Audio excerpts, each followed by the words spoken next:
We've looked in this toolkit at both the reasons for density and also some of the considerations in terms of design. This section is going to look at those considerations in real built examples.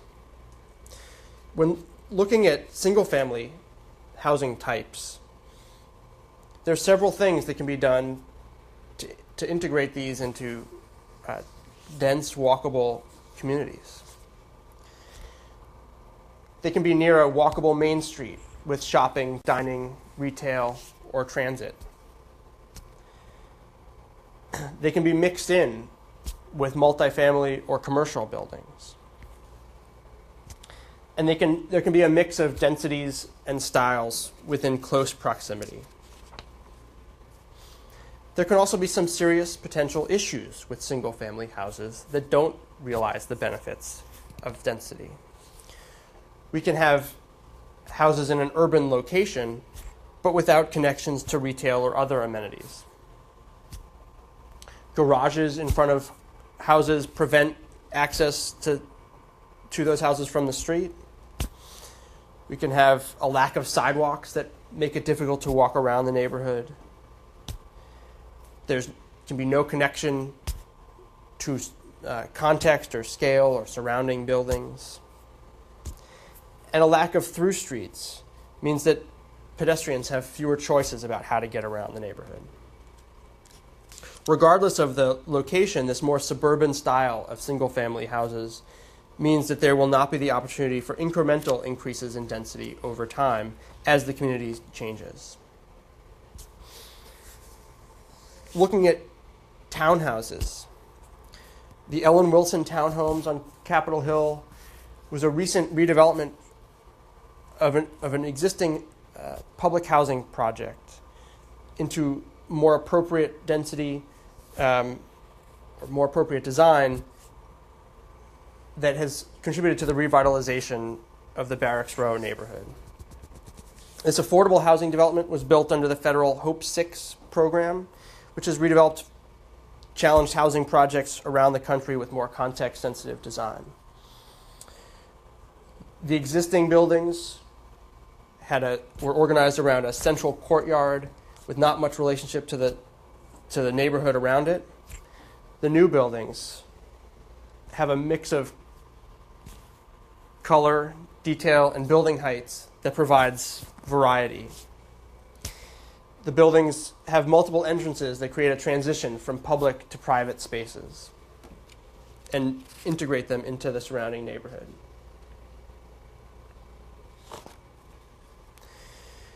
There are also some potential issues with townhome development. Many developers are recognizing the market for demand for more urban housing types. However, when these types are built in more disconnected development patterns, the result is largely the same as lower density suburban developments.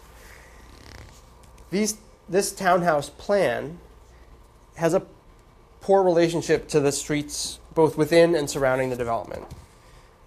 There is an effort to create some shared public spaces and transitions between public and private spaces, but ultimately this development could be more successful if it was better integrated into the neighborhood.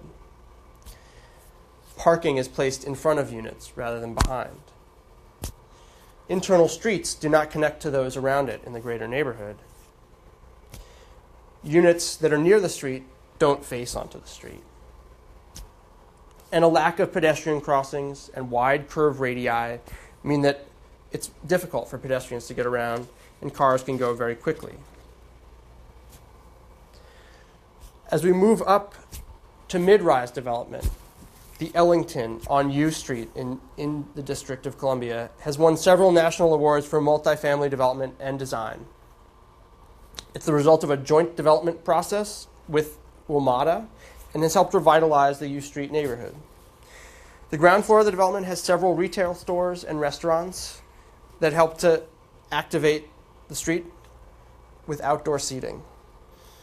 The massing and material changes breaks down the scale of the building to a more human scale, and the transitions to adjacent townhomes are gradual and sensitive. This development only includes one off-street parking space per unit of housing and includes several spaces of car sharing for Zip cars. So, 17,000 square feet of retail space on the ground floor help to integrate the density into the community. The urban street frontage, the proximity of the building to the street help engage that passersby. The transition to adjacent townhomes is sensitive to the context. And the changes in building face, the recesses, avoid the monotony of a pretty big building. When we look at low and mid-rise, there are also some potential issues. Looking at something that's even lower density on a net basis, these developments have poor relationships to their surroundings and the adjacent streets. The design of individual buildings does not relate to the human scale, and the buildings have little to do with the adjacent buildings. There's no transition between the higher density and the lower density. It's not clear from the street where the entrances are. There's no ground floor activity that would help engage people walking by on the street, and parking lots in front of the buildings take the place of streets. There aren't connections here to anything else except by car.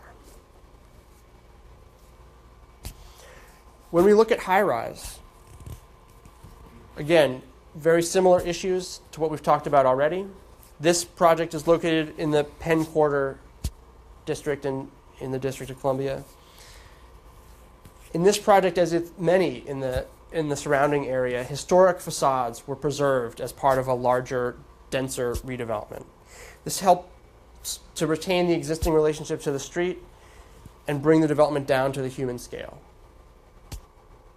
The variation in massing and height takes advantage, in this case, of southern exposure to provide sunlight to public spaces in the building. The preserved facades of the historic buildings reduce the scale at the street level. And the first floor heights and wide sidewalks help to create a high-quality retail environment. When we look at high-rise, there are also a lot of potential issues. This building is isolated from its surroundings. Little used spaces separate the building from surrounding streets. While some of the design features, including the materials and the articulation, are similar to what we would like to see in more successful examples, the whole is not successful in integrating the density into the surrounding neighborhood. This style of design and site planning will require more overall parking spaces and resulting in higher overall density development costs. The building has internal amenities, but lacks connectivity to its surroundings. There's an absence of ground floor uses that engage with the surrounding neighborhood.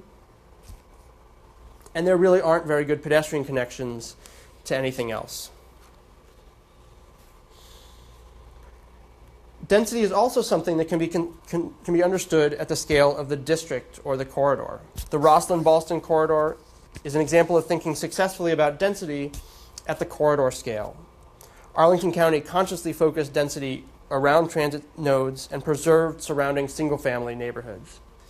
Now the 5 station areas have sustainable transportation pattern, successful local and regional serving retail, and a mix of housing types and affordability.